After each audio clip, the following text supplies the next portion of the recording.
Alors, bonsoir tout le monde. Et on va commencer un nouveau livre, le livre de Shemot. Excusez-moi, de Shemot.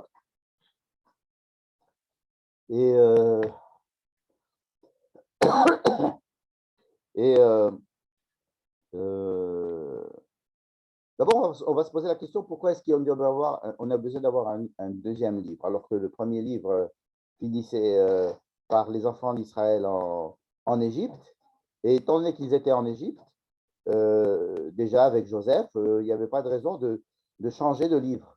Pourquoi prendre un nouveau livre, livre de Shemot, alors qu'on est encore en Égypte, on est encore avec les enfants d'Israël. Alors il est vrai que bientôt il va y avoir une nouvelle situation pour les Juifs en Égypte, ils vont commencer à être asservis, mais enfin ça aurait très bien pu être la suite de ce qui se passe dans le livre de Bereshit. Bon, première question, pourquoi un nouveau livre? Deuxième question, on va essayer de comprendre ce qui se passe dans notre paracha. Dans notre paracha, j'ai mis des grands carrés. Alors, il y en a 1, 2, 3, 4 et 5. 5 grands sujets. Premier sujet, c'est la vie du peuple en Égypte, le début de l'esclavage. Deuxième sujet, en vert, c'est la naissance de Moïse. Troisième sujet, c'est le buisson ardent, c'est-à-dire lorsque Moïse arrive à Midian, chez son futur beau-père, et il se marie avec Tsipora, et il va sur la montagne avec où il y a le buisson ardent, et Dieu lui parle. Mais il va lui parler pendant 2 chapitres, pratiquement, c'est très très très long. C'était une très très très longue euh, discussion entre Dieu et Moïse, qui refuse la mission qui lui est donnée par Dieu d'aller sauver le peuple. Et, bref, Dieu a énormément de mal à convaincre Moïse. Il arrive à la fin de le convaincre, mais alors on peut se poser la question pour savoir qu'est-ce que nous, en quoi ça nous intéresse, nous, lecteurs, de savoir que Moïse, ça a mis du temps à le convaincre. Bon, dire que Moïse était quelqu'un de humble, on aurait très bien pu le dire, d'ailleurs on le dit, mais ça ne suffit pas à expliquer pourquoi 2 énormes chapitres, euh, voire 3, vont parler de cette histoire de Moïse au buisson ardent.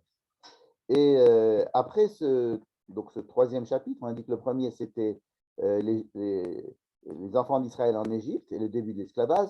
Le second, c'est la naissance de Moïse. Le troisième, c'est le buisson ardent. Le quatrième, c'est celui qu'on va étudier ce soir. C'est quelques versets vers la fin du quatrième chapitre, une histoire assez bizarre. Et on va essayer, peut-être pas de la résoudre, mais au moins d'essayer de se confronter à une histoire très, très, très bizarre. Hein.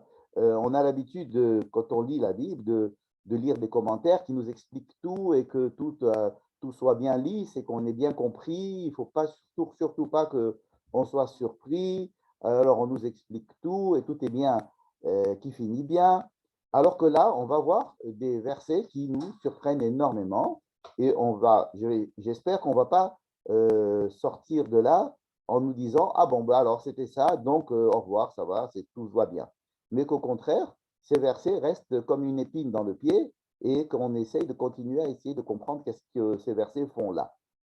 Le dernier sujet, que j'ai mis un petit carré gris pour le résumer, c'est que, en fin de compte, Moïse va chez Pharaon, et quand il va chez Pharaon, il lui dit, voilà, je veux que le bon Dieu, il dit, mais c'est quoi ton bon Dieu? Ah, c'est le Dieu des hauts, bon. Et voilà, il est question de faire sortir le peuple d'Israël d'Égypte. Et alors là, non seulement Pharaon n'est pas convaincu, mais il aggrave toutes les conditions d'esclavage. Donc, la mission de Moïse, la première mission de Moïse, qui était chez Pharaon, échoue de façon complète. Non seulement il n'arrive pas à faire sortir le peuple d'Égypte, mais en plus, les conditions d'esclavage sont aggravées.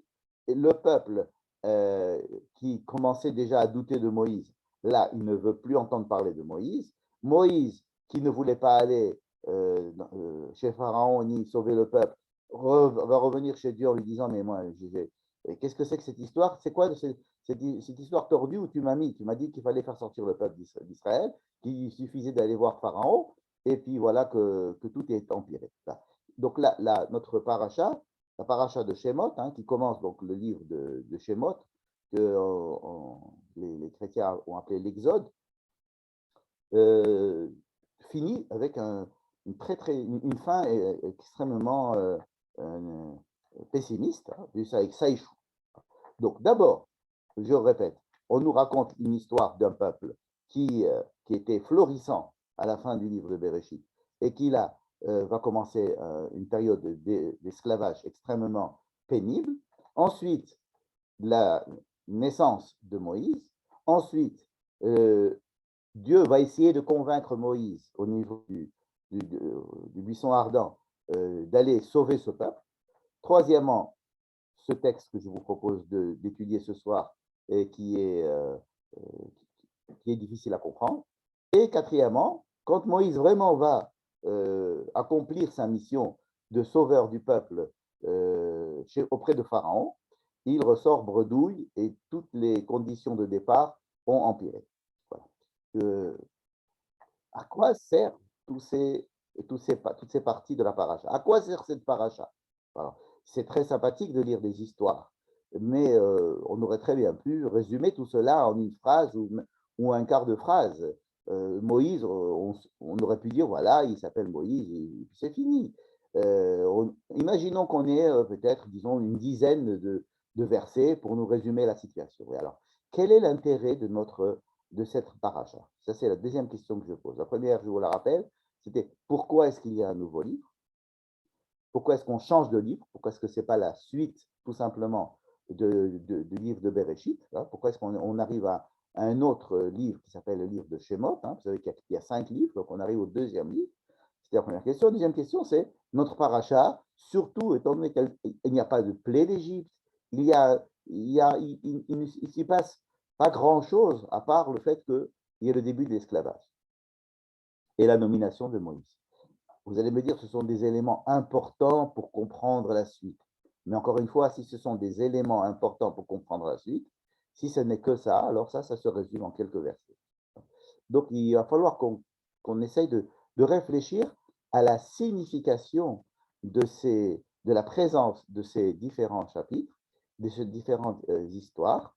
Et je vais commencer par les versets dont je parlais depuis tout à l'heure, ces versets qui sont assez étonnants. Alors, je les ai mis en rouge parce qu'effectivement, ils sont étonnants. Et j'ai mis en gras ce qui est étonnant. Vaïhi baderer mamalon. On lit ensemble. Donc, on est au chapitre 4, verset 24. Moïse a fini l'histoire du buisson ardent. Il a décidé d'aller en Égypte. Il est d'accord pour y aller. Il prend sa femme et ses enfants et les met sur un âne. Il quitte Midian et il va en Égypte.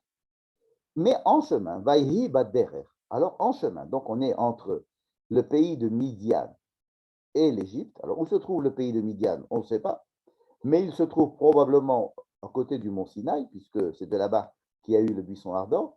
Le peuple de Midian est un peuple qui réside, disons aujourd'hui, dans le sud d'Israël, à l'est et à l'ouest du sud d'Israël, un petit peu en Arabie Saoudite, un petit peu dans le désert du Sinaï, et c'est là que réside ce peuple de Midian, même un peu plus au nord, peut-être même jusqu'à l'est de la mer Morte, à l'époque évidemment. Donc, Vaïhi Baderet, c'est un très long chemin que Moïse, sa femme et ses 2 enfants vont faire depuis Midian jusqu'en Égypte. Je vous rappelle pourquoi est-ce que Moïse est à Midian, parce qu'il a tué un Égyptien et que le Pharaon a décidé de mettre à mort Moïse. Et donc Moïse s'est sauvé d'Égypte, bien qu'il était prince d'Égypte. Le fait qu'il ait tué cet Égyptien, cela voulait dire, aux yeux de Pharaon, son père adoptif, puisque Pharaon est le père adoptif de Moïse, vous savez que vous connaissez l'histoire, et voilà que ce fils adoptif, qui va peut-être être un jour le futur roi d'Égypte, eh ben, il a 2 identités, une identité égyptienne, mais il a aussi une identité hébreu. Et cette identité-là se développe, et c'est ce qui fait que Moïse va tuer un Égyptien. Donc, ce n'est pas tant parce qu'il a tué un Égyptien que parce qu'en faisant cet acte, Moïse décide d'adopter, si vous voulez, une identité hébraïque plutôt qu'une identité égyptienne. Et donc, ça le met tout de suite au banc de la monarchie égyptienne et il se sauve. Il se sauve à Midian. Donc, c'est là-bas qu'il prend femme, qu'il a des enfants, il reste très longtemps à Midian. Son beau-père, c'est Yitro. Et là, il revient. Maintenant, il revient. Vaïhi baderer bamalon. En chemin, bamalon. Aujourd'hui, le mot malon en hébreu veut dire un hôtel. Mais ici, c'est probablement pas l'hôtel auquel on pense, mais c'est aussi peut-être une auberge de, disons, une étape, un endroit où, en tous les cas, où on doit dormir. Malone, c'est là où on dort. La lune, c'est dormir. Donc, il est en chemin et il est dans cet endroit où il se prépare, et Moïse prépare la famille à dormir. Alors, soit il déploie des tentes, soit il arrange l'endroit pour dormir. Et Vaïf Geshenu Hachem. Dieu, Vaïf Geshehu Hachem. Dieu le rencontre. Comment ça, Dieu le rencontre? Ça fait 3 chapitres que Moïse parle à Dieu et Dieu parle à Moïse. Je vous rappelle que en haut, tout ce qui était en haut en bleu, et c'est très très long, ces 3 chapitres, c'est Dieu qui parle à Moïse. Et là, Dieu rencontre Moïse. Voilà. Comme si c'était quelque chose de tout à fait nouveau, que Dieu vient et parle à Moïse. Vaïvakesh Hamito. Alors, Dieu cherche à tuer, à le tuer. Dieu cherche à le tuer. Qui? Moïse. Dieu cherche à tuer Moïse. Qu'est-ce qui se passe? Vous conviendrez que c'est quelque chose d'assez étonnant. C'est surprenant. Après qu'il est convaincu d'aller en Égypte, d'être le porte-parole de Dieu vis-à-vis de Pharaon et d'être le sauveur du peuple d'Israël d'Égypte, tout était très bien passé. Moïse obtempère et prend ses enfants, va en Égypte. Et là, Dieu veut le tuer. Pourquoi Dieu veut tuer Moïse? On ne sait pas. Il n'y a pas écrit. Il n'y a pas de cause. Il n'y a rien écrit. Ensuite, le verset d'après donne peut-être un peu d'informations. Vatikar Tsipora. Tsipora, c'est donc la femme de Moïse, la fille de Yitro, donc une Midianite pur jus, prend un silex, une pierre, Vatichrot et Orlat Bena. Et elle fait la Brit Mila à son fils. La Brit Mila à son fils. On pourrait supposer que, que c'est la cause ou la raison pour laquelle Dieu voudrait tuer Moïse. C'est qu'il y a une Brit Mila qui n'a pas été opérée là, chez son fils. Alors, on sait que la Brit Mila, la circoncision, c'est quelque chose qui existe depuis Abraham. Et tout le monde est circoncis. On n'en a même plus parlé de la circoncision. Il était évident que tout le monde se circoncisait en terre de Canaan. Est-ce qu'il faut pratiquer la circoncision en terre d'Israël, en terre d'Égypte, pardon? Là, on ne sait pas tout à fait. Il y a une partie qui pratiquait la circoncision, c'est sûr, mais une partie, cela aussi est sûr, ne l'ont pas pratiquée, parce que quand il a fallu sortir d'Égypte, il a fallu faire la circoncision à ceux qui ne l'avaient pas fait pour pouvoir sortir d'Égypte. En tous les cas, ici, on reparle de la circoncision. C'est Tsipora, donc la femme de Moïse, qui fait en urgence une circoncision à son fils. À son fils. Quel fils? Alors, on sait qu'ils ont 2 fils. Ils ont 2 fils. Et lequel des deux? Lequel des deux? Vous allez me dire, probablement le dernier-né, puisque le premier-né a dû avoir sa circoncision à Midian, et que le deuxième, alors là, il y a énormément de supputations de la part des sages, et dans les Midrashim, et dans la Gemara, à savoir que Moïse et Tsipora ont 2 garçons. Ils ont 2 garçons. Comment le sait-on? Parce que plus tard dans l'histoire, Yitro va ramener cette femme Tsipora et ses 2 enfants à Moïse. Pourquoi? Parce que Moïse avait renvoyé sa femme et ses enfants. C'est une histoire qu'on va lire tout à l'heure, qui va avoir lieu dans 3 semaines après la sortie d'Égypte. Et donc là, on nous annonce que Moïse et Tsipora ont 2 enfants. On va nous dire qu'ils ont le premier enfant, l'aîné, s'appelle Gershom, et que le second s'appelle Eliezer. Mais nous avons déjà que le premier, qu'ils ont un enfant. Pour l'instant, dans le texte, il y a écrit qu'ils ont un enfant déjà, qui s'appelle Gershom, et on sait même la raison pour laquelle il l'appelle Gershom. Mais on ne sait pas, on ne sait pas encore qu'il a eu un deuxième enfant qui s'appelle Eliezer, on sait simplement qu'il a eu un enfant supplémentaire. Alors on s'est dit, bon, alors l'imagination galopante, on se dit, ah ben tiens, ce deuxième garçon, ils n'ont pas encore eu le temps de l'appeler, Tsipora probablement vient d'accoucher, Dieu dit à Moïse, vite, va en Égypte sauver le peuple. Moïse est là avec son fils qui vient de naître, il voudrait lui faire sa circoncision, mais d'un autre côté, s'il fait la circoncision, il ne va pas pouvoir se mettre en route parce que c'est dangereux. Il faut attendre quelques jours avant de se mettre en route. Donc, d'un côté, j'ai la circoncision à faire à mon fils, Eliezer, mais d'un autre côté, Dieu me dit d'aller tout de suite sauver le peuple d'Israël. Donc, la Gemara commence à penser à des histoires de pilpoul hilchatik, c'est-à-dire de savoir qu'est-ce qu'il faut faire, est-ce qu'il faut d'abord faire la Brit Mila ou alors suivre l'injonction de Dieu d'aller tout de suite sauver, puisqu'on va sauver un peuple entier, alors que là, il faut sauver un enfant, enfin sauver, même pas sauver, simplement lui faire une Brit Mila. Et en chemin, pourquoi est-ce qu'en chemin, ils n'ont pas fait la Brit Mila? Parce qu'en chemin, c'est encore plus dangereux de faire une Brit Mila. Donc, quand on est en chemin, on ne fait pas la circoncision parce que c'est dangereux. Tout le peuple d'Israël, quand il est sorti d'Égypte, ils sont restés 40 ans dans le désert, ils n'ont pas fait de circoncision. Pourquoi ils n'ont pas fait de circoncision pendant ces 40 ans? Tout simplement parce qu'il est interdit de mettre en danger l'enfant. Et quand on est en chemin, quand on est dans le désert, même si on a toutes les conditions requises, on est en chemin et donc on est dispensé de faire la circoncision. Ce n'est que quand ils vont rentrer en Israël que tous les incirconcis seront circoncis par Josué. Donc nous avons une raison, des raisons valables, de ne pas faire la circoncision à ce petit enfant Eliezer qui vient de naître. Et pourtant, il semble ici que Tsipora vient et fait la circoncision donc à cet enfant-là, qui est Eliezer.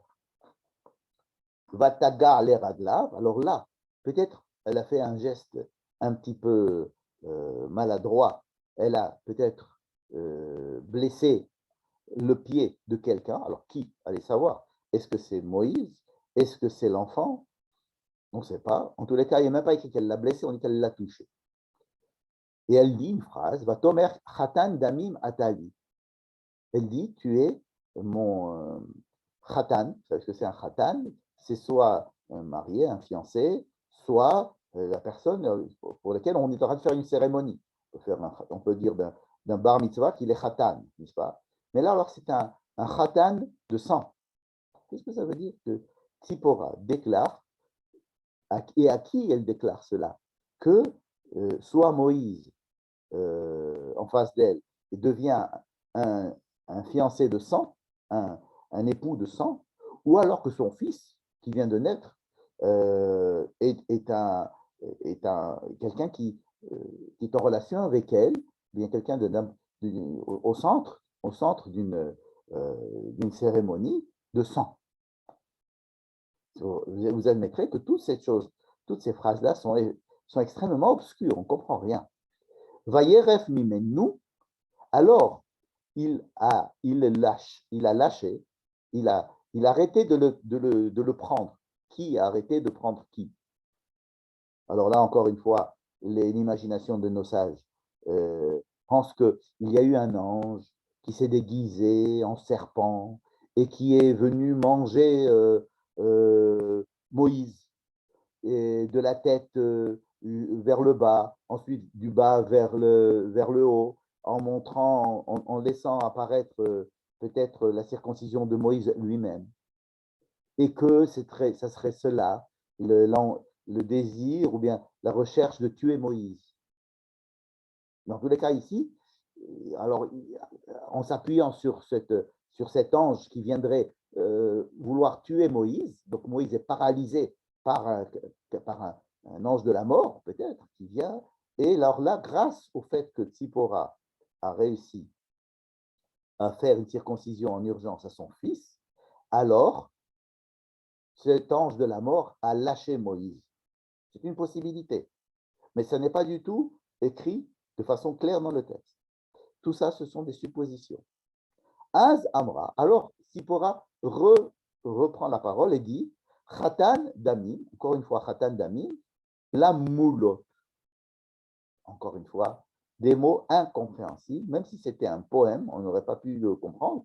Alors évidemment, quand il y a tellement de questions sur deux versets, là vous voyez, il y a trois versets qui sont l'un plus étonnant que l'autre.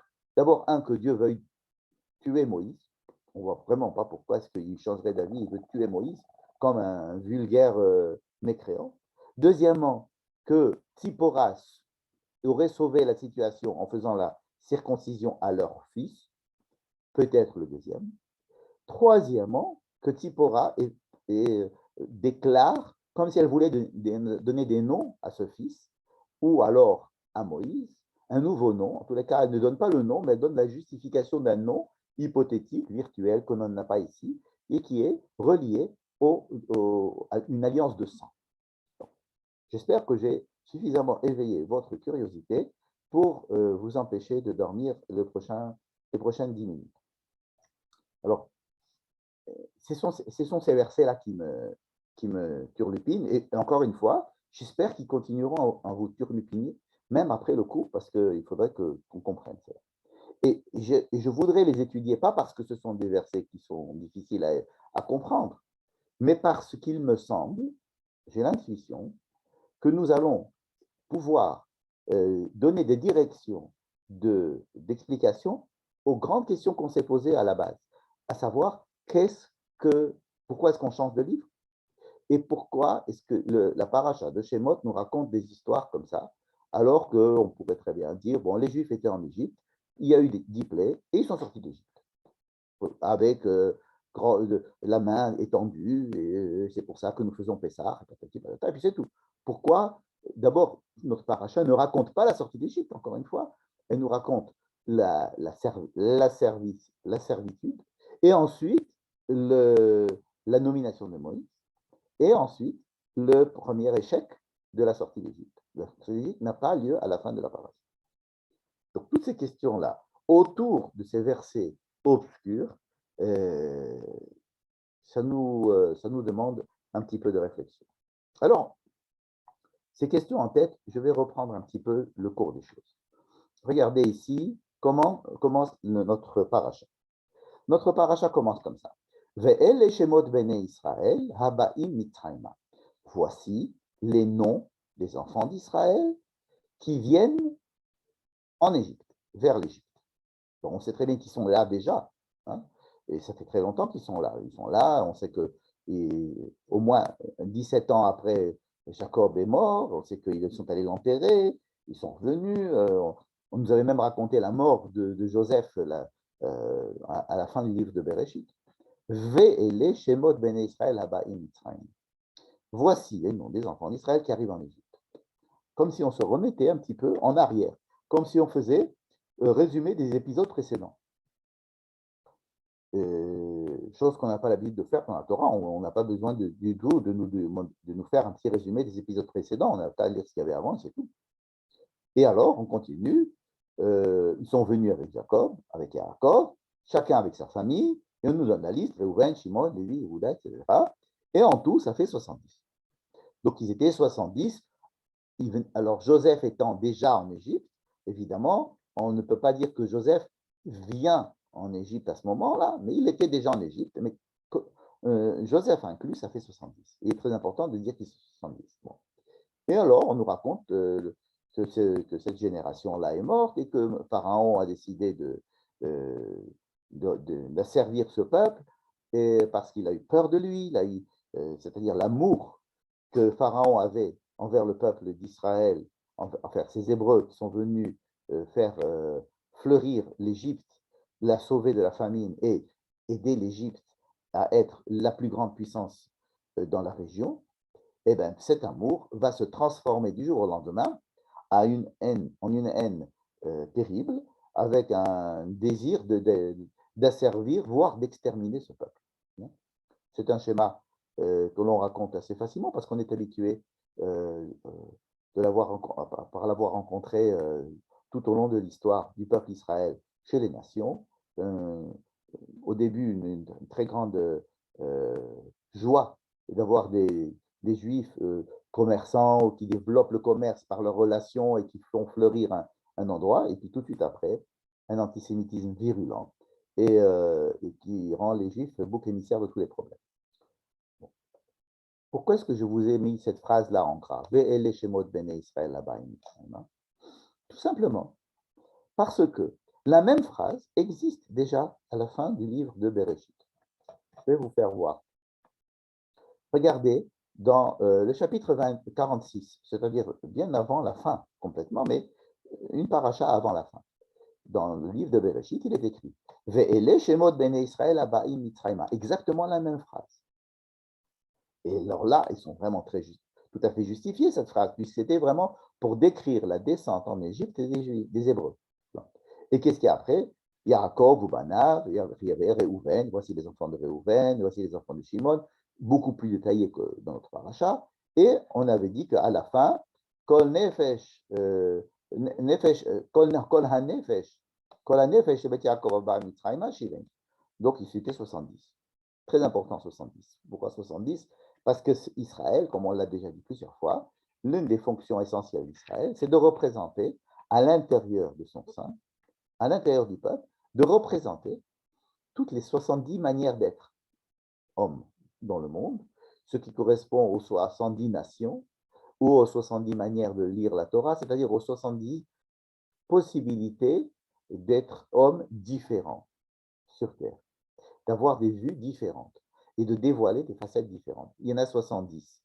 70 est encore une fois un chiffre symbolique, parce que si vous comptez les enfants d'Israël ici, vous n'allez pas arriver à 70, vous allez arriver soit à 68, soit à 69, et ça va être très difficile d'arriver à 70. Mais peu importe, on dit qu'il soit 70 parce que c'est un chiffre symbolique.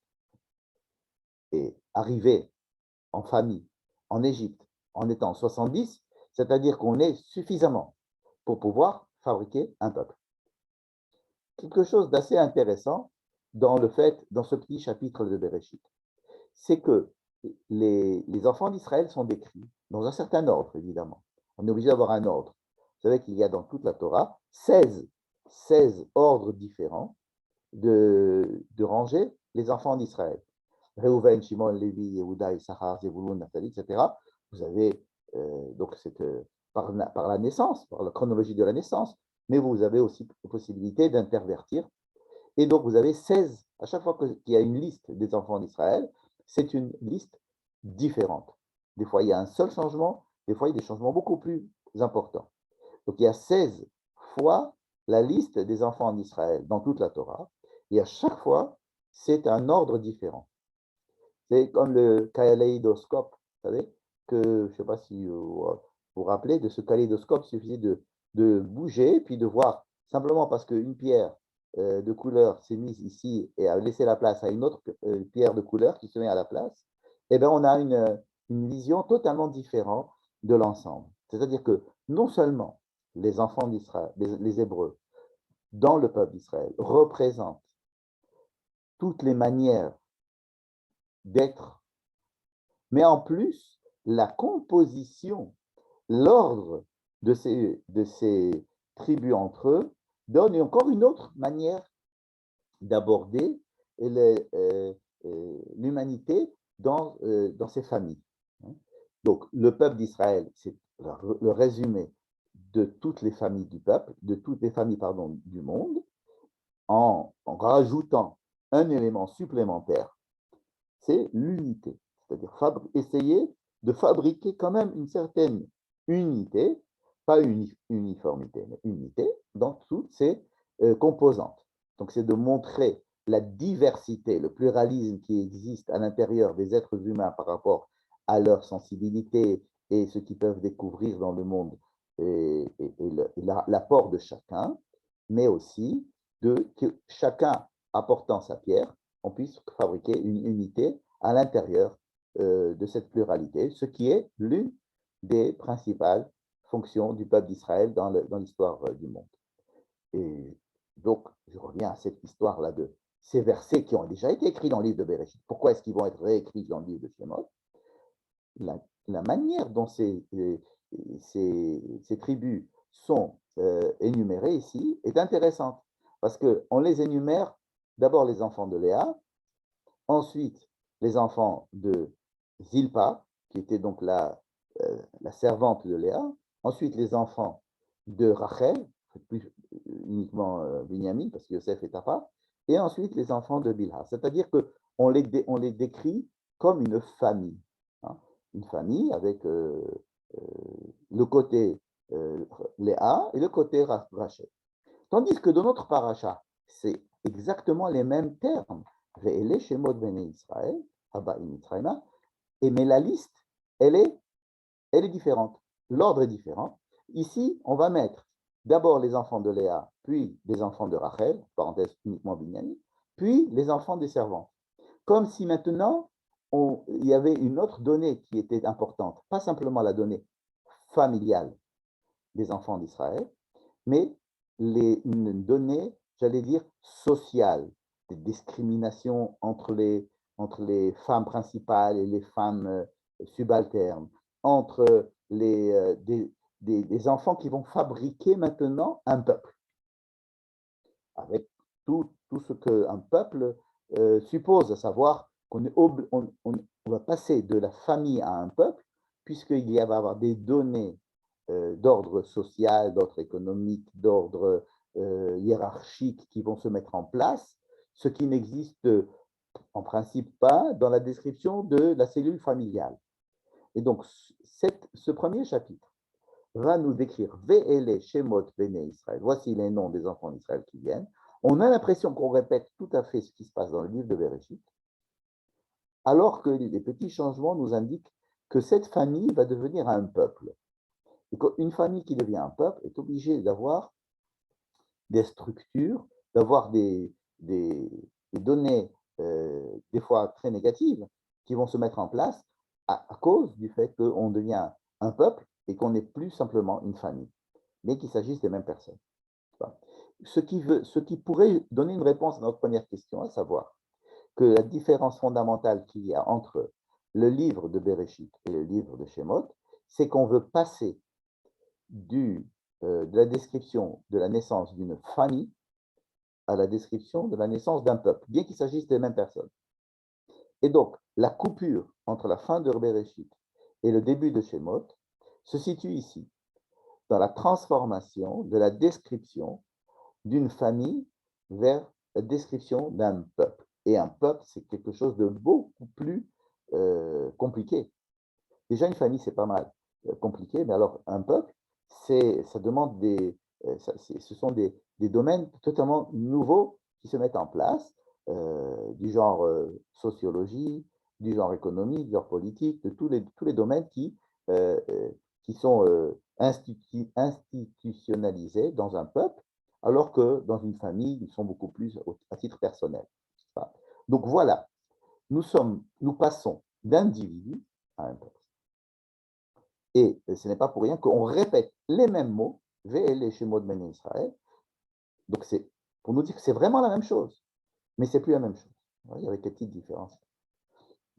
Et alors, ce qui est très intéressant dans le deuxième chapitre, c'est que on va s'intéresser encore une fois à un individu. On pensait que dans le premier chapitre, Ve'ele Shemot Bnei Israël, on parlait d'un peuple. Voici que Pharaon déclare, oh, ce peuple des Hébreux, ce peuple, etc.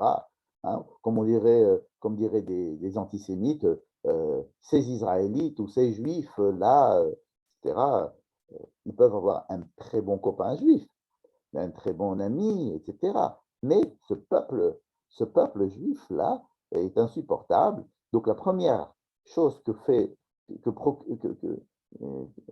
le peuple d'Israël, en se formant en tant que peuple, c'est d'abord l'antisémitisme.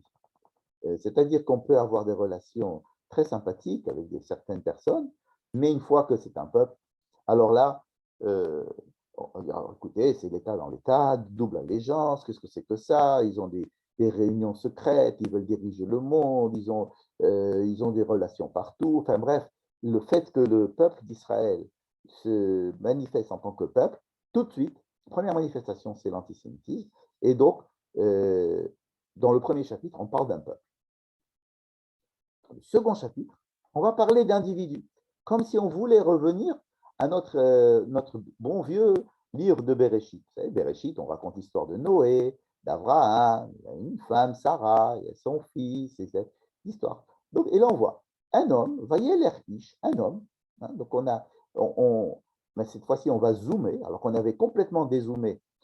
Hein, chez Mott, on avait dézoomé, on était monté très haut, on avait vu maintenant l'Égypte, avec un peuple qui commençait à se dessiner à l'intérieur de notre peuple, qui commençait à provoquer une certaine animosité envers lui, et donc on parlait de peuple. Maintenant, on rezoome, exactement comme on aurait fait ça dans le livre de Bereshit. On a l'impression de se replonger dans le livre de Bereshit en lisant cette histoire. Quelle histoire? Pardon. Un homme de la famille de Lévi est allé prendre une femme, qui était la fille de Lévi. Comment s'appelle ce monsieur et cette femme? On ne sait pas. Et alors, la femme, on l'appelle Aïcha, elle a eu un enfant. Ah, on va nous donner son nom. Pas du tout. Elle ne lui donne pas de nom. C'est un enfant. Bon, comme il y a un décret royal qu'il faut tuer tous les enfants, donc elle va le cacher, elle va le mettre dans une petite boîte, elle va le mettre sur le Nil, et là, elle appelle le Yeled, l'enfant. Bon.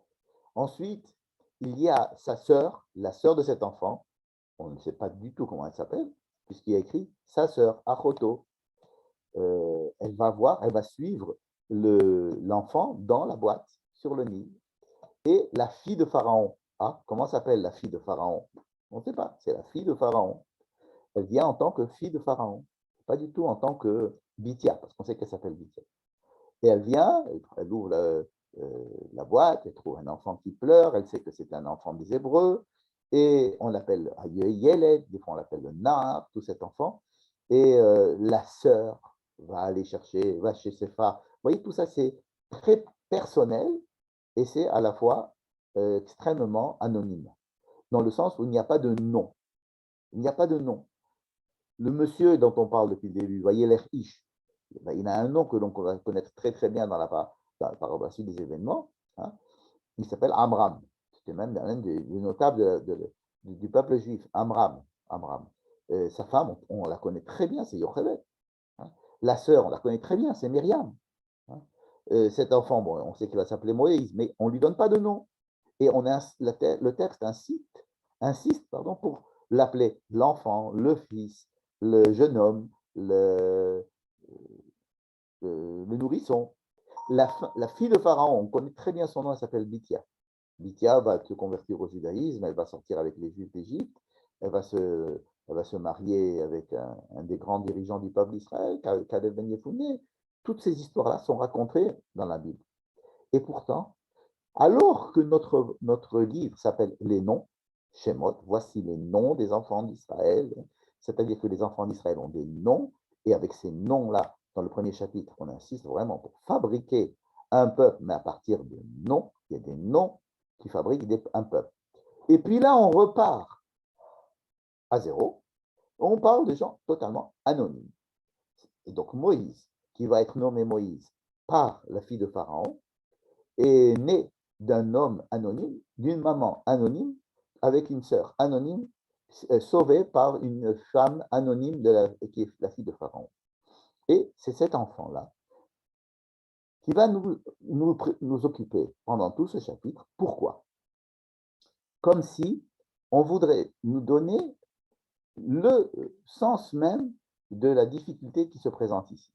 C'est le problème de l'identité. C'est qu'une fois que j'ai fabriqué un peuple, bon, et que le peuple juif a créé l'antisémitisme, on connaît très bien. Maintenant, on va essayer de savoir comment est-ce qu'on va sortir de cette histoire, ou bien alors comment cette histoire va se développer. Alors, comme j'ai dit tout à l'heure, on va zoomer.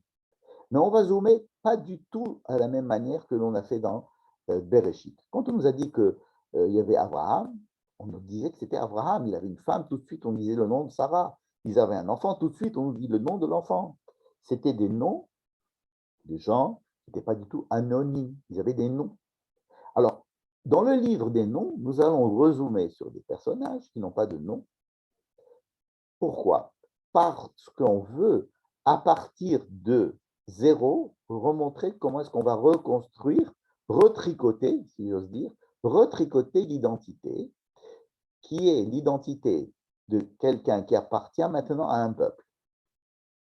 Dans le livre de Bereshit, on n'avait pas de peuple, on avait des gens qui avaient des noms et qui avaient des idéologies, qui avaient des manières de vivre. On a fait des choix, des histoires très intéressantes. Tout ça pour fabriquer un peuple, une famille qui va devenir un peuple. Mais une fois qu'on est dans le peuple, comment est-ce que dans le peuple, je n'ai, en principe, je suis un lambda dans le peuple? Non. Ce peuple-là, à partir du moment où il est fait il est un peuple, je vais reprendre un élément de cet ensemble, un élément X, je vais partir à partir de cet anonymat et lentement, on va construire l'identité de quelqu'un qui fait partie de ce peuple. Et c'est ce qui va nous intéresser, c'est comment est-ce qu'on va construire l'identité d'une personne à l'intérieur d'un peuple. Excusez-moi. Ici, Moïse est d'abord un individu qui a un problème d'identité.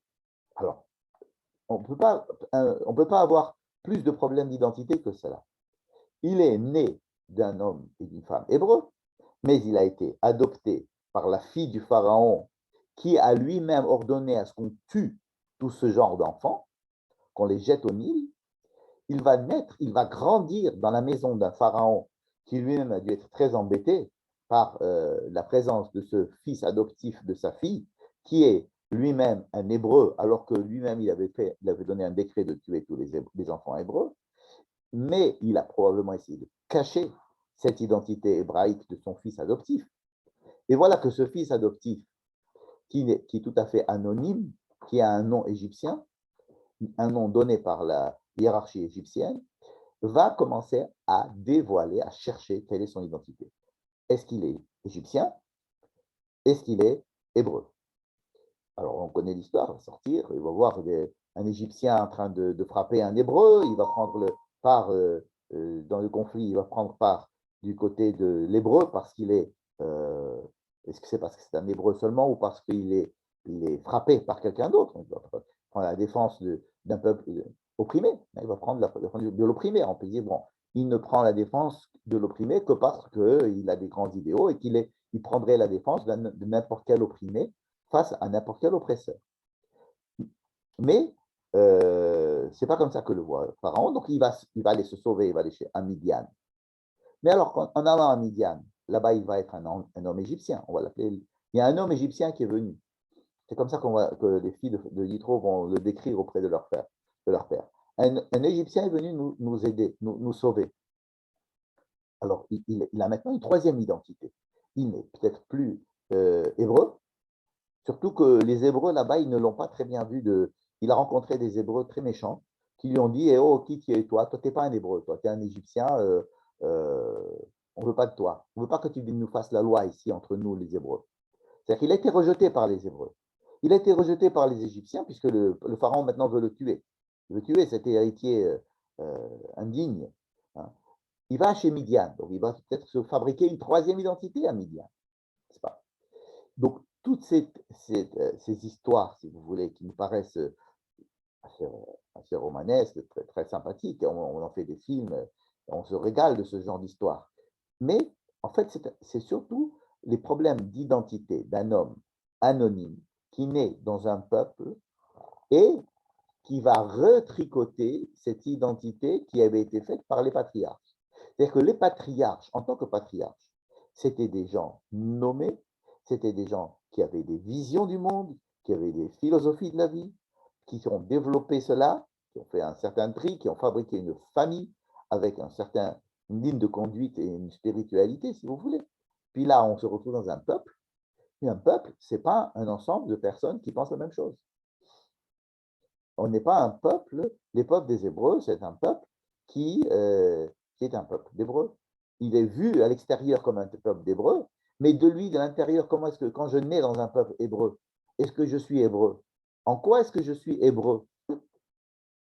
Je n'ai pas choisi, je n'ai pas développé la philosophie des fondateurs de l'hébraïsme ou d'Israël.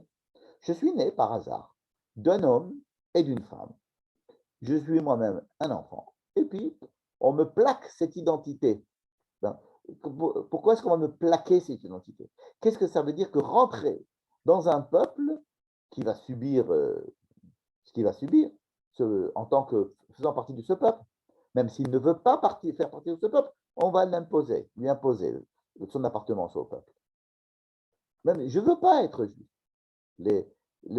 L'histoire m'a montré très souvent qu'on va m'obliger à vivre juif. Donc, c'est une histoire d'un anonyme qui naît dans un peuple, et du fait qu'il naît dans un peuple de façon anonyme, doit se construire une identité qui soit en adéquation avec ce peuple. C'est une histoire à l'envers, c'est l'histoire à l'envers de tout ce qu'on a vu dans Bereshit. Bereshit, on est parti d'une volonté, d'une recherche spirituelle de personnes qui ont des enfants, qui ont eu des routes différentes au niveau de leur spiritualité, d'où le rejet de certains et l'adoption d'autres. Donc on a construit une idéologie, on a construit une manière d'être, une identité, ce qui nous a fait être une famille en tant que fils de ses pères. Mais maintenant qu'on est un peuple, c'est exactement le contraire qui va se passer. Moi, je nais dans un peuple, mais il va falloir que je reconstruise le cheminement des pères. Et si je ne suis pas d'accord avec le cheminement des pères, on va dire, c'est pas naître juif, ce n'est pas un choix idéologique, ce n'est pas un choix, c'est même pas un choix du tout. Tu es né. Exactement comme un être humain né, il n'a pas choisi de naître, et l'identité humaine, si j'ose dire, le fait qu'il est un homme, un être humain, je ne veux pas rentrer dans l'histoire de genre, mais le fait qu'il soit un être humain, l'oblige, en tant qu'être humain, à vivre en tant qu'être humain. C'est-à-dire qu'il va se poser les questions qu'un être humain se pose. Et bien qu'il aurait préféré peut-être naître fleur ou crocodile ou pinson, il va naître homme. Et ça lui est imposé. Et bien de la même manière, naître juif, c'est imposé. Et comment vivre cela? C'est-à-dire que avant d'essayer de parler de sortie d'Égypte, et peut-être c'est pour ça qu'on est allé en Égypte, c'est parce qu'il faut recommencer à penser l'identité, pas comme on l'avait pensé dans le livre de Bereshit, c'est-à-dire à partir d'un choix spirituel, idéologique ou d'un parcours personnel. Là, il va falloir réfléchir à l'appartenance à un peuple et de refabriquer une identité d'un élément de ce peuple, à l'intérieur de ce peuple, afin de donner à ce peuple une possibilité d'exister et de se délivrer. Se délivrer, c'est-à-dire d'avoir une dimension fière, indépendante, responsable en tant que peuple. Donc ce peuple va commencer par être un peuple d'esclaves, parce qu'on va recommencer à zéro. On recommence à zéro, c'est-à-dire on est au plus bas de l'échelle d'un peuple. Alors on sait qu'on a les caractéristiques d'un peuple. Pourquoi? Parce qu'on était une famille. Donc ça, c'est la première caractéristique. On fait partie d'une famille. 2, parce que les gens autour de nous disent qu'on est un peuple. 3, maintenant qu'on est un peuple, qu'est-ce qu'on fait? Il va falloir se développer. Se développer, c'est sortir d'Égypte, c'est-à-dire c'est savoir s'émanciper en tant que peuple libre. Parce que c'est ça qui va être la fin de l'histoire. Et de revenir ensuite sur la terre de Canaan, sur la terre des pères, pour ensuite boucler la boucle que les pères ont fabriquée et que les enfants, devenus famille, devenus peuple, s'émancipant, prenant sur la responsabilité d'être des gens responsables et non asservis, c'est-à-dire en réfléchissant par eux-mêmes, en adoptant une culture, en adoptant des lois, en adoptant un Dieu, c'est la même chose. Enfin, prendre un Dieu, adopter un Dieu, c'est tout ce qu'on a dit. Et donc, le Dieu qui va les faire sortir va d'abord s'occuper de prendre les individus et de les faire évoluer. Donc, la première chose que l'on va faire pour Moïse, celui qui va délivrer, c'est pas parce que c'est un Tarzan ou c'est un Napoléon, c'est parce que c'est un homme anonyme qui a un problème d'identité. Et que, à cause ou bien grâce à ces problèmes d'identité qui vont être exacerbés et que l'on va travailler, l'évolution de cette personne-là, de ce monsieur qu'on appelle Moïse, son évolution concernant les identités qu'il pourrait avoir, le choix de son identité, l'obligation qui va lui être imposée, son identité imposée face à des identités potentiellement optionnelles, va intéresser énormément la Torah parce que elle doit nous intéresser, nous, en tant qu'individus, parce que nous sommes, pour les Juifs, nous faisons partie de ce peuple malgré nous, par la naissance, de la même manière que n'importe quel être humain est un être humain malgré lui, par le fait que la naissance, que la vie lui est imposée. Et c'est comment se confronter face à ce côté de la vie imposée, ou de l'identité imposée, ou de l'appartenance à un groupe imposé, qui va nous intéresser. Et c'est pour ça que la paracha est longue. Elle est longue et, et à travers Moïse, elle essaye de trouver le sauveur. C'est-à-dire quoi, le sauveur? La personne qui va prendre sur elle la conscience des difficultés à appartenir à un peuple et en faisant tout le cheminement nécessaire, pouvoir ensuite prendre la responsabilité du peuple entier et d'être son maître. Moïse ne va pas être le père d'Israël.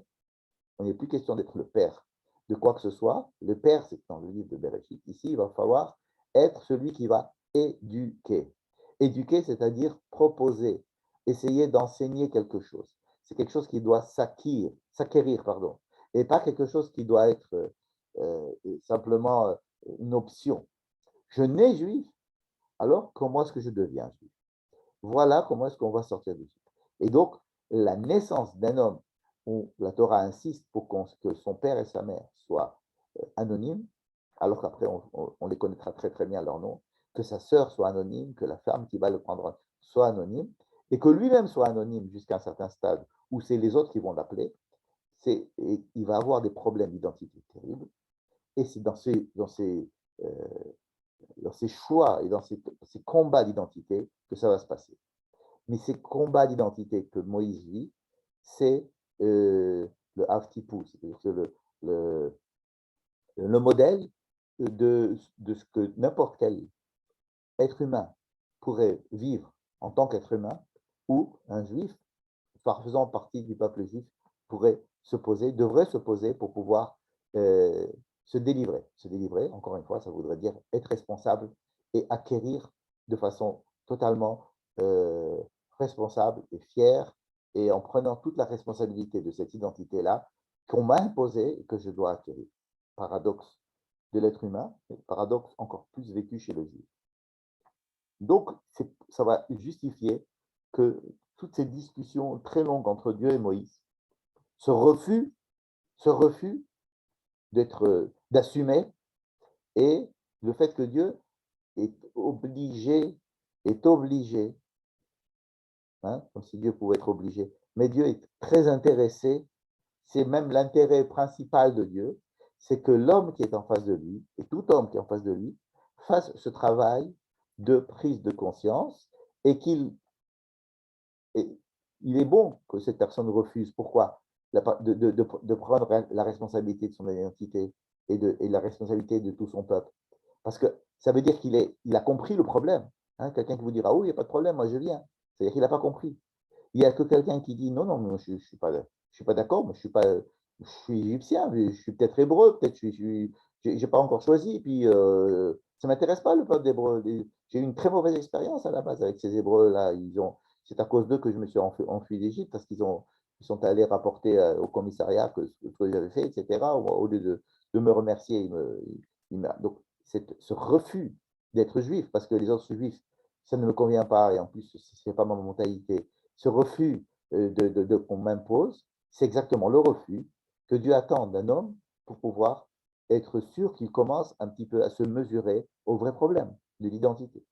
Et c'est pour ça qu'il y a 3 chapitres très longs de Dieu face à Moïse au buisson ardent. Et c'est là qu'on vient à notre histoire. Je m'excuse d'avoir fait une introduction tellement longue, mais vous allez voir que ça va, il me semble, ça va nous servir à comprendre ce qui se passe. Dieu veut tuer Moïse. Pourquoi Dieu veut tuer Moïse? Qu'est-ce qui se passe? Lisons les versets qui arrivent juste avant.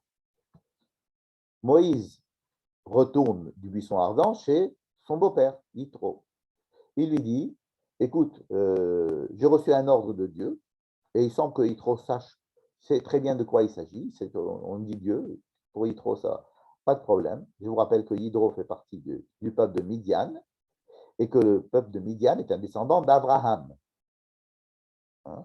C'est un Abrahamide, puisque Abraham a eu un enfant qui s'appelle Ishmaël, ça fait le peuple d'Ishmaël.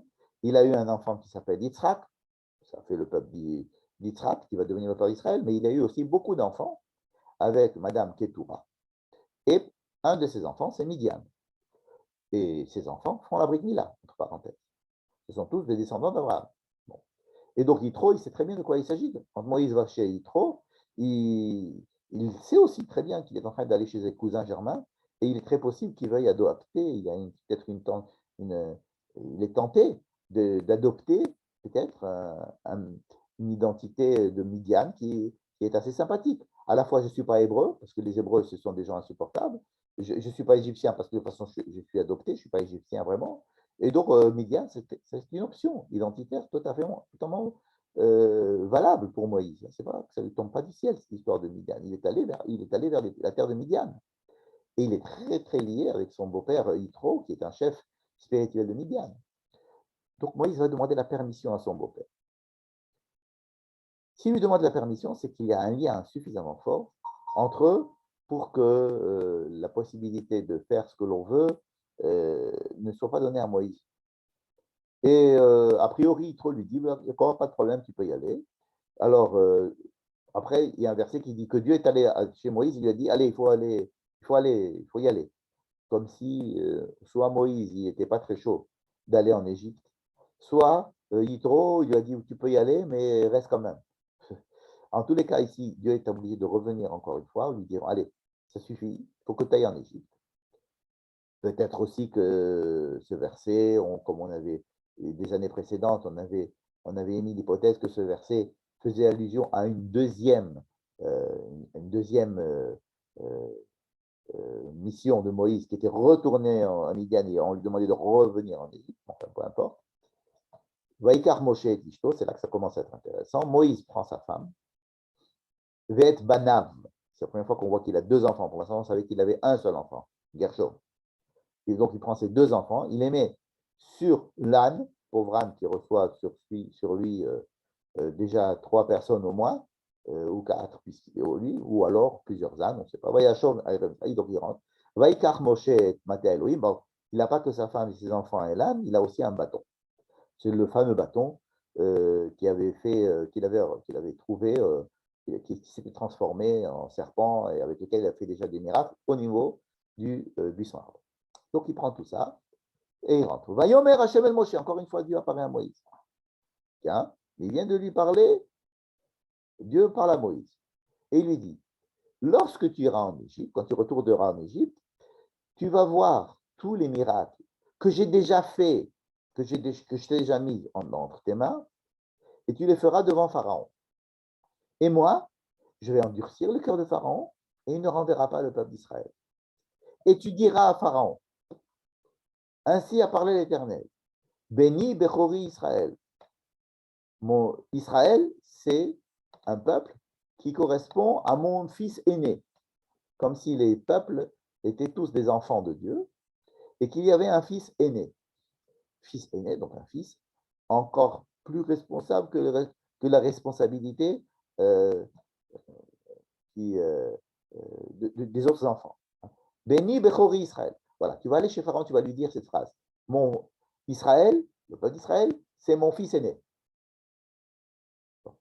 Je vous rappelle qu'il est là en train de faire ses bagages.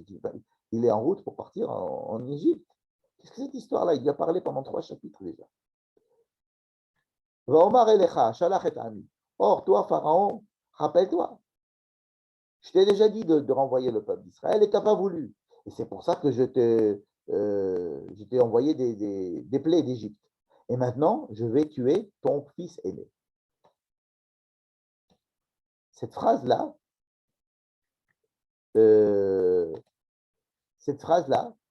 elle est incongrue.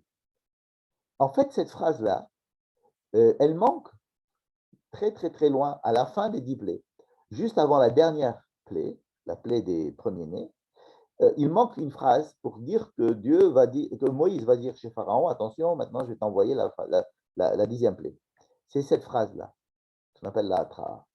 C'est-à-dire que, ce n'est pas notre sujet ce soir, on l'a fait les années précédentes, ces versets-là, ces 3 versets, au moins les 2 versets, ont été, euh, ont été pris dans la Torah chronologiquement entre la 9e plaie et la 10e plaie, et mis ici. Et c'est bizarre, pourquoi il n'y a pas encore on n'a pas commencé à parler à Pharaon. Les gens lui parlent des plaies d'Égypte. On lui dit qu'il est refusé, qu'il va les refuser, qu'on va lui donner la 10e plaie. Ben, d'abord, si tu me parles déjà de la 10e plaie, pourquoi tu ne me parlerais pas de la première, deuxième, troisième, ou alors quand je sais tout ça. En fait, ce sont des versets qui sont pris, qui sont empruntés de, de ce qui devait se passer avant la 10e plaie, à savoir la mort des premiers-nés égyptiens. Et c'est plaqué là, vraiment plaqué. Plaqué dans cette histoire où ça n'arrive, il n'y a aucune raison. Et qu'est-ce qu'il y a écrit dans ces versets? 1. Israël, c'est mon fils aîné. 2. Moi, Dieu, je vais te tuer ton fils aîné, toi, Pharaon. Pourquoi? Parce qu'il ne veut pas faire sortir les Juifs. Ça veut dire que le fait qu'on s'oppose à la sortie des Juifs d'Égypte est lié à la mort du premier-né de Pharaon et de tous les autres premiers-nés. Mais ici, il est surtout question du premier-né de Pharaon lui-même. Il n'est pas question de savoir, mais le pauvre, le gosse, il n'a rien fait, etc. Ce n'est pas de ça qu'il s'agit. C'est d'essayer de comprendre. Israël, c'est le Bechor de Israël, c'est le Bechor de Dieu. Bon. Et je vais pour que mon fils Israël sorte d'Égypte, à savoir, pour que Israël puisse prendre son indépendance et qu'il comprenne ce que veut dire être un peuple indépendant responsable, je vais te tuer ton premier-né. À qui? Toi qui refuses d'accorder cette liberté à un peuple qui veut devenir responsable. Très difficile à comprendre, mais quand même, on peut dire quelque chose.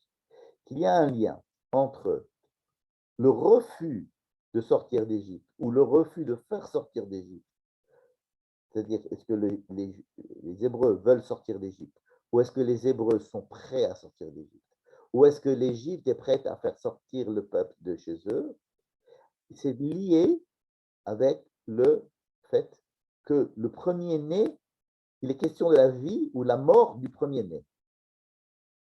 Le premier-né, c'est-à-dire l'enfant le plus responsable, sur lequel la responsabilité de la famille est censée reposer après la mort des parents. À savoir que c'est la 2e génération qui va se mettre en place et qui va prendre sur elle le fait de continuer la famille. Qu'est-ce que c'est qu'un premier-né? C'est celui qui, après la mort des parents, va être responsable de faire fonctionner ce groupement de personnes qui est la 2e génération en tant que groupement de personnes. C'est un peu comme si le père mourant, les fils sont obligés maintenant de s'organiser s'ils veulent que la famille continue à exister en tant que famille. C'est exactement la même problématique que nous avons trouvée entre le passage du livre de Bereshit et le passage du livre de Shemot, à savoir quitter une question familiale de père à d'organisation d'une famille en tant que presque une société, et le Bechor est celui qui doit prendre la responsabilité de cette organisation de ces gens-là, de la 2e génération, pour leur rappeler qu'ils font partie en fait d'une même famille et qu'en tant que tel, on doit fabriquer un peuple. Et c'est là que apparaissent notre fameuse histoire très, très bizarre. Qu'au milieu, il y a eu que Dieu a voulu tuer Moïse. Arrêtez, quand on voit les choses les unes après les autres, on commence à se poser des questions. Ou alors à commencer à répondre à des questions. D'abord, première question, tout à l'heure, j'ai dit que Tzipora avait fait la Brit Mila avec la circoncision de son 2e fils, Eliezer. C'est ce que la plupart des commentateurs disent. C'est ce que j'ai rapporté au début de notre étude tout à l'heure, à savoir qu'ils n'avaient pas le temps de faire la circoncision au 2e fils. Prenons une autre hypothèse qui est apportée par exemple par le Targum Yerushalmi. Hein? et pas que par lui. Je vais vous citer ici le Targum, qui s'appelle Keter Yonatan, c'est quelque chose que je vous conseille vraiment de lire. C'est la lecture des versets de la Torah, traduite en araméen de façon exhaustive, c'est-à-dire en rapportant beaucoup d'informations qui ne sont pas dans le texte, et encore une fois, ensuite, écrite en hébreu. Regardez comment est-ce qu'il. Je vous lis la traduction du Targum, c'est-à-dire de la traduction du Jérusalemite du verset de la Torah. En chemin dans le Manon, un ange est venu pour essayer de tuer Moïse. Pourquoi? Parce que Gershom, rappelez-vous, Gershom, c'est le premier-né de Moïse, ce n'est pas le second. Chez Loayem Mahoul, il n'était pas circoncis. Ah, donc ici, pour lui, il est très clair que l'enfant non circoncis, ce n'est pas du tout le deuxième. Le deuxième, dont on ne connaît pas le nom encore, il est circoncis. C'est le premier qui n'est pas circoncis. Tiens. Alors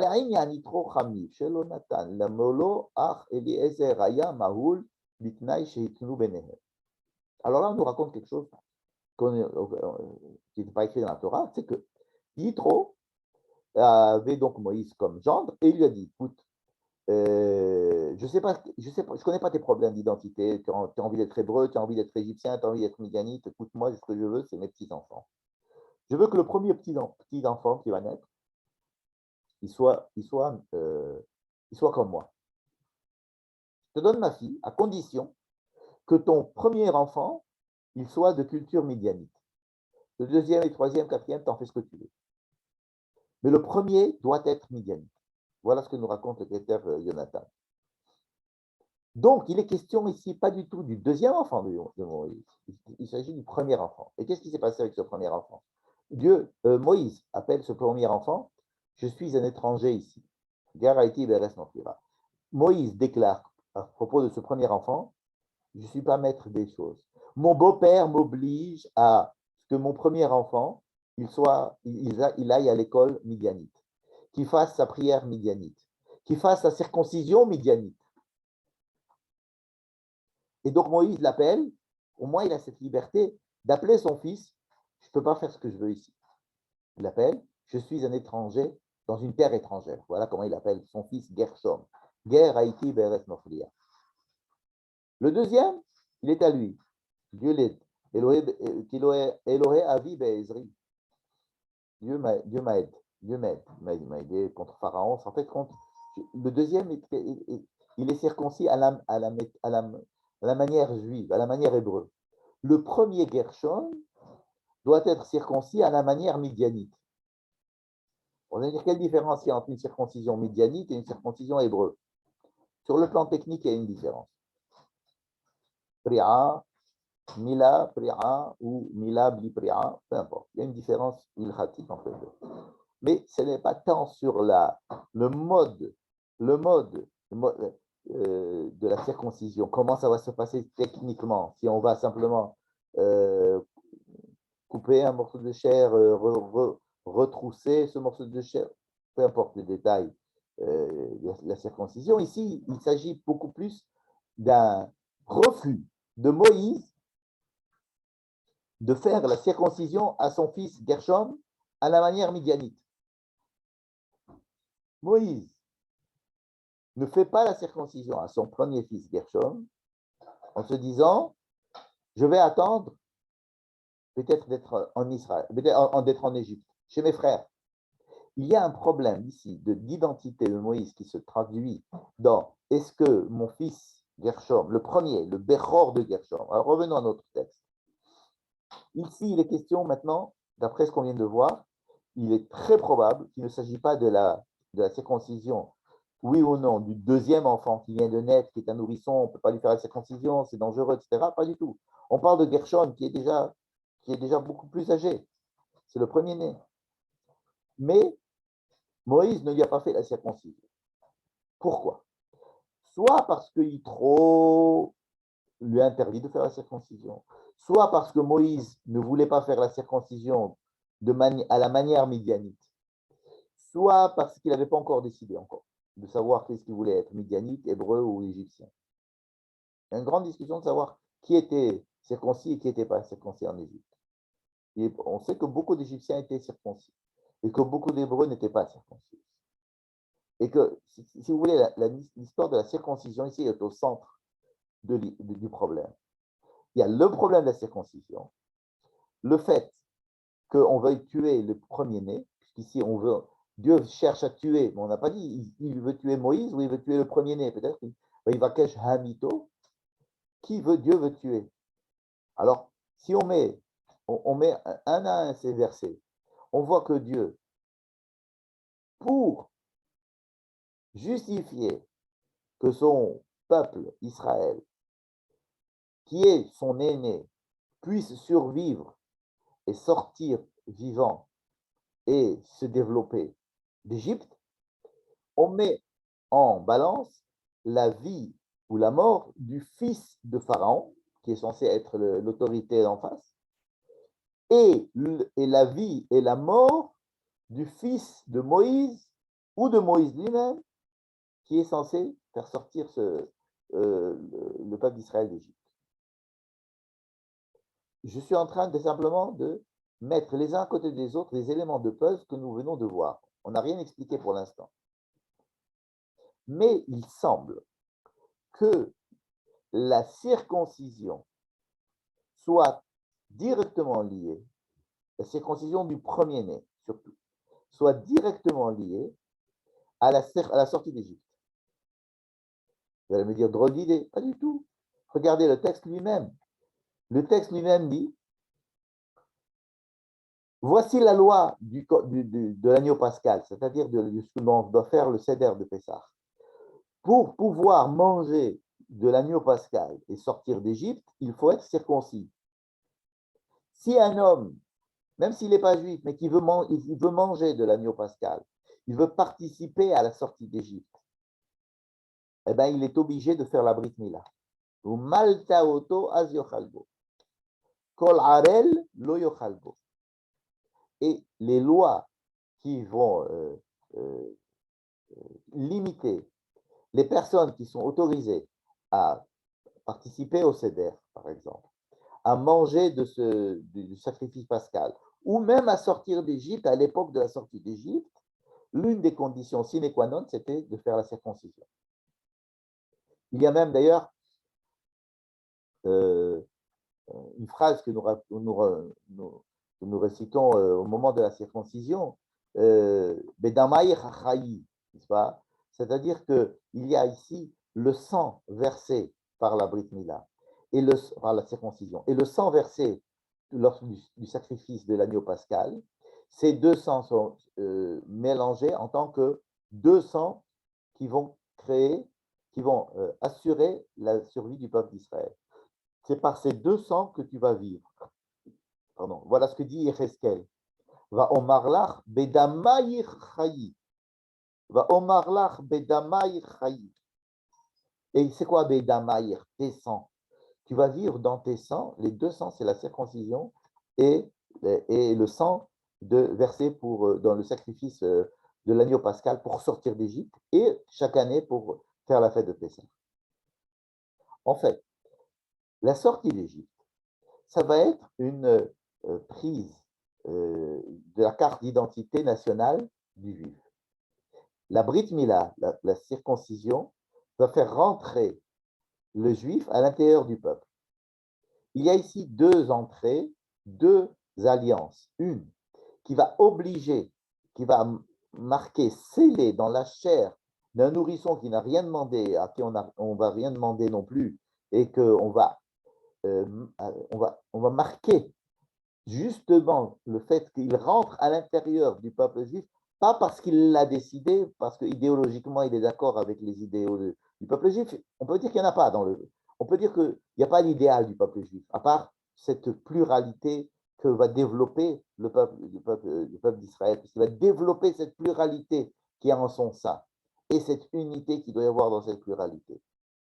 On ne va pas prendre un enfant après la bar mitzvah, une fois qu'on lui a expliqué les choses, on va attendre 18 ans pour qu'il sache de quoi il s'agit, puis 21 ans pour qu'il puisse décider, et pourra pas 35 ans, une fois qu'il aura bien vécu, lui dire, alors, est-ce que tu veux être juif ou est-ce que tu ne veux pas être juif? Non.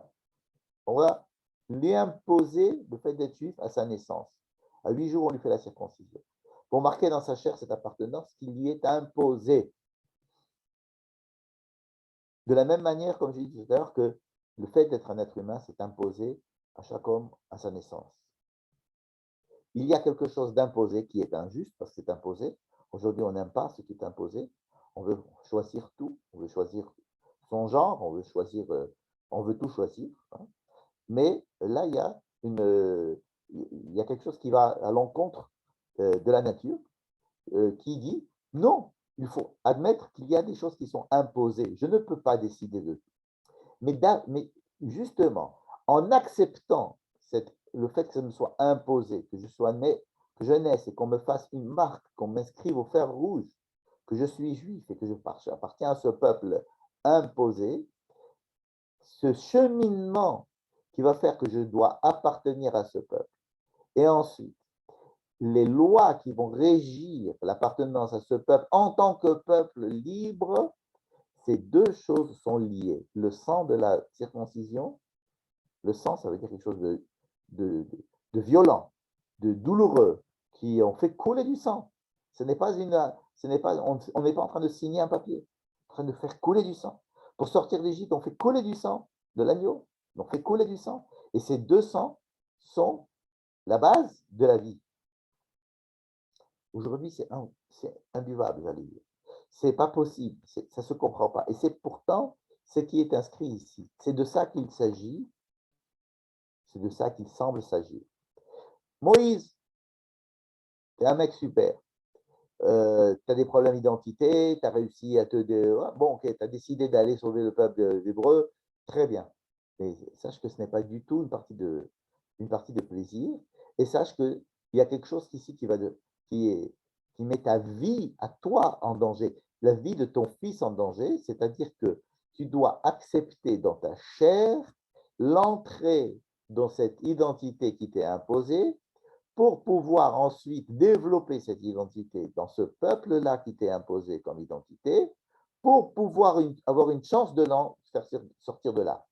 Entre l'identité de Midian, entre Midian et l'Égypte, l'identité égyptienne, où je vais faire sortir comme un embryon, comme un fœtus du ventre de sa mère, je vais faire sortir ce peuple de sa mère égyptienne. Avant de rentrer là-bas, sache qu'il y a quelque chose qu'il faut que tu comprennes, c'est que tu es obligé de faire la circoncision à ton fils. À savoir que le fait que tu ne fasses pas la circoncision à ton fils, ça t'empêche de faire sortir les Juifs d'Égypte, ça t'empêche de faire partie de ce peuple. Et pour faire partir de ce peuple, et pour prendre conscience de ton identité et de la marquer chez ton fils, il faut absolument passer par ces deux sangs. Et c'est pour cela, semble-t-il, que la Torah nous raconte cette histoire, j'allais dire sordide, juste après des versets qui n'ont pas leur place ici, mais pour les relier les deux, à savoir la plaie des enfants, des premiers-nés égyptiens, le fait que Pharaon est un enfant et que cet enfant-là étant menace de mort, si Pharaon n'accepte pas de laisser la liberté à ce peuple, est relié au fait que l'enfant de Moïse étant menace de mort, si Moïse ne comprend pas et n'adopte pas cette idée qu'il lui est imposée cette identité hébraïque dans sa chair, et que ça va coûter, il va y avoir du sang versé, parce que le peuple qui est là-bas doit aussi comprendre qu'il doit faire la Brit Mila pour pouvoir sortir. On ne peut pas sortir d'Égypte sans faire la circoncision. C'est-à-dire, on ne peut pas faire partie de ce peuple-là, libre, avec des idéaux de peuple, si je n'ai pas dans ma chair pris la conscience, et pas seulement la conscience, mais la souffrance de l'appartenance à ce peuple qui m'est imposé. Et à partir de ce moment où j'ai pris cette souffrance et cette alliance qui me lie physiquement, je peux commencer à élaborer une identité de peuple qui va m'aider à évoluer jusqu'à la sortie d'Égypte, c'est-à-dire que cette identité, ça va être une identité de peuple libre. Je suppose que j'ai éveillé en vous beaucoup plus de questions que vous n'en aviez avant et que de ce que j'ai moi-même essayé auquel j'ai essayé de répondre. Mais c'est fait exprès. C'est fait exprès. Bientôt, dans quelques mois, il y a Pessah, et ça sera peut-être une source de questionnement pour ce soir-là, et de comprendre ce passage-là, du sang de la circoncision, de l'alliance personnelle, et du sang de l'alliance de l'agneau pascal, qui est une alliance nationale. C'est l'alliance personnelle, qui est la circoncision, et l'alliance nationale, qui est celle de la sortie d'Égypte avec le sang versé du sacrifice pascal. Ces deux sangs-là sont la condition sine qua non de l'appartenance d'un juif à ce peuple libre. Et donc, c'est cette leçon que reçoit Moïse au prix de sa mort, au prix de la mort de son fils aîné. Encore une fois, ici, il s'agit de Gershon.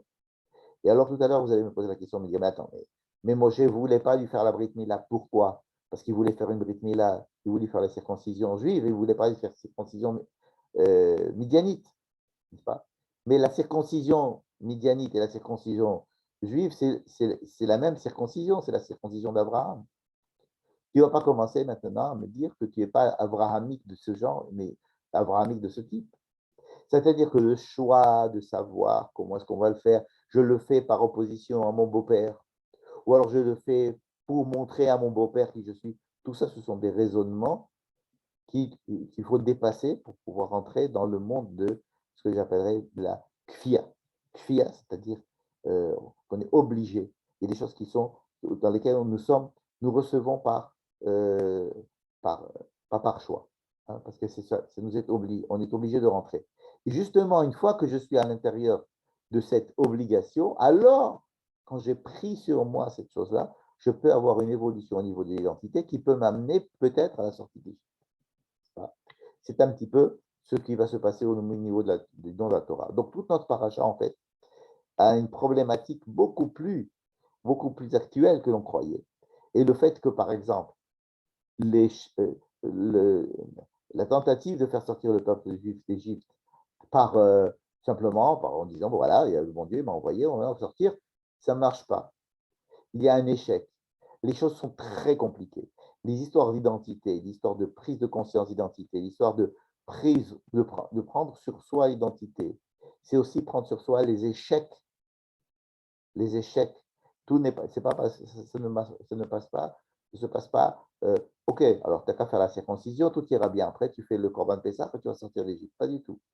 Les choses demandent énormément de travail et il faut prendre sur soi les échecs, les difficultés, les impasses que cette histoire dans laquelle je vais rentrer parce que je suis obligé, m'oblige à traverser. Si la paracha se finit par justement un échec, c'est encore une étape que doit franchir Moïse, après toutes les étapes qu'il a réussi à franchir dans sa chair, si j'ose dire, jusqu'à présent. Il va avoir l'étape encore, c'est l'échec.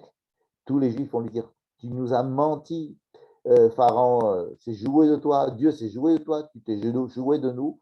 Et Moïse va dire chez Dieu, mais c'est quoi votre histoire là? Je croyais qu'il suffisait de faire A, B, C, D. Ok, c'est difficile. Et ensuite, on obtient ce qu'on veut. Ben non.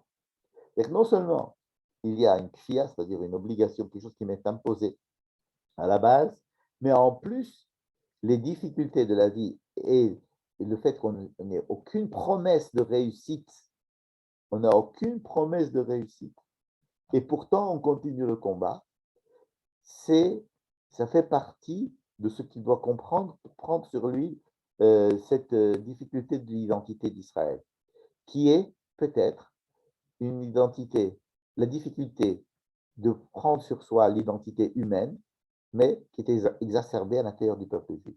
Savoir que ce sont des problèmes humains, philosophiques, profonds, existentiels de chaque humain, mais que le peuple d'Israël a pris sur lui d'exacerber pour en montrer la portée. Voilà, je vous remercie. On va commencer les questions et j'espère beaucoup qu'on arrivera